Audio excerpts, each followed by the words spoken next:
نہ بنائیں، مت بنائیں نکاح کو، اور کتنے گھروں کو قرض، ذلت اور بے بسی کے اندھیروں میں دھکیل دیا۔ ایک باپ اپنی بیٹی کو پڑھاتا ہے، پال پوس کے بڑا کرتا ہے، اس کی ہر خوشی کو اپنی خواہش بنا لیتا ہے، مگر جب شادی کا ہوا گھر محبت کی ضمانت نہیں ہوتا اور سادگی سے آنے والی بیٹی کسی لحاظ سے کم نہیں ہوتی، تو بیٹی کی رخصتی خوشی نہیں رہتی، ایک خوف بن جاتی ہے۔ اس کی شادی لوگوں کی اس کے باپ کے لیے آزمائش سے بھی زیادہ بھاری بنا دیتے ہیں۔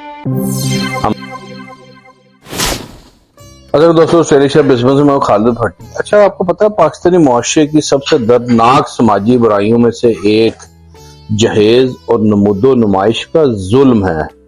یہ ایسا خاموش زہر ہے کہ جس نے نہ جانے کتنی بیٹیوں کے خواب ان کے اپنے گھروں میں دفن کر دیے ہیں، کتنے باپوں کے بال وقت سے پہلے سفید کر دیے ہیں، کتنی ماؤں کو راتوں کی نیند سے بھی محروم کر کے رکھ دیا، اور کتنے گھروں کو قرض، ذلت اور بے بسی کے اندھیروں میں دھکیل دیا۔ ایک باپ اپنی بیٹی کو پڑھاتا ہے، پال پوس کے بڑا کرتا ہے، اس کی ہر خوشی کو اپنی خواہش بنا لیتا ہے، مگر جب شادی کا وقت آتا ہے تو بیٹی کی رخصتی خوشی نہیں رہتی، ایک خوف بن جاتی ہے۔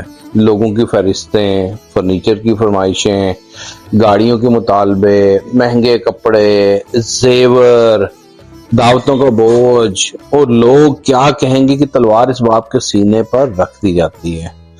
کتنی عجیب بات ہے کہ ہم بیٹی کو رحمت کہتے ہیں، مگر اس کی شادی کو اس کے باپ کے لیے آزمائش سے بھی زیادہ بھاری بنا دیتے ہیں۔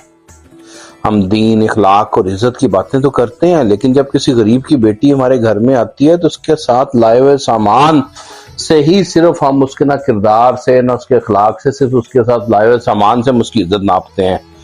یاد رکھیے، جہیز سے سجا ہوا گھر محبت کی ضمانت نہیں ہوتا، اور سادگی سے آنے والی بیٹی کسی لحاظ سے کم نہیں ہوتی۔ اصل دولت اس کا کردار، اس کی تربیت، اس کی وفاداری، اس کے والدین کی وہ دعائیں ہیں۔ جو لوگ جہیز مانگتے ہیں وہ صرف سامان نہیں مانگتے، وہ کسی کی باپ کی عزت، کسی کی ماں کی دعائیں اور کسی بیٹی کے سکون کا سودا کرتے ہیں۔ خدا کے لیے اپنی رسموں کو انسانیت سے بڑا نہ بنائیں، مت بنائیں، نکاح کو آسان کریں، شادی کو بوجھ نہ بنائیں، بیٹیوں کی قیمتوں اور فہرستوں میں بیٹی کو قید نہ کریں۔ شاید کسی ایک خاندان کی سوچ بدلنے سے کسی مجبور باپ کا قرض بچ جائے، کسی ماں کی آنکھ کے آنسو رک جائیں، کسی بیٹی کی رخصتی خوف نہیں بلکہ ایک حقیقی شادی کی خوشی بن جائے۔ ایک مختصر پیغام تھا، اگر پسند آئے تو شیئر کیجیے گا۔ اسٹائلش بزنس خالد بھٹی کو اجازت دیجیے۔ اللہ حافظ۔